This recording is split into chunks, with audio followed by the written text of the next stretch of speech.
రోజుల మౌన ధ్యాన తపోదీక్ష 7వ రోజు ధ్యాన సందేశం. జీవుడు సిద్ధుడు కావాలన్నా, శివుడు కావాలన్నా ధ్యాన తపస్సు తీవ్రంగా చెయ్యాలి. మనస్సు సమూలంగా నాశనం అయ్యే వరకు, అహంకారం కాలిపోయే వరకు, పూర్ణత్వమును సాధించే వరకు తపస్సు చెయ్యాలి. విషయ వ్యవహారం, ఇంద్రియ లోలత్వం త్యజించాలి.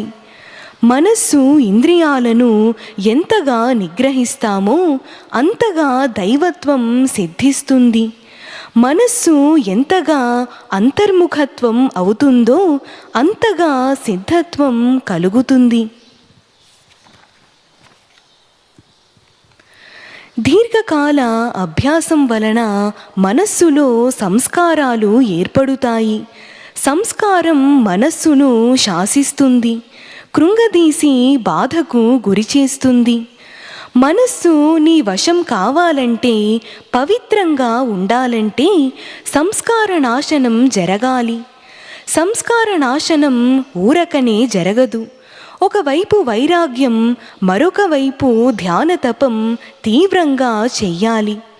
అప్పుడే సంస్కార నాశనం జరుగుతుంది. మనస్సు సులభంగా అంతర్ముఖమై బ్రహ్మానుభూతి సిద్ధిస్తుంది. కాబట్టి నీ శక్త్యానుసారం వైరాగ్యమును వహించి ధ్యాన తపస్సు శ్రద్ధగా చెయ్యుము. బ్రహ్మజ్ఞానివై శోభించుము. ఆచరించు, తరించు.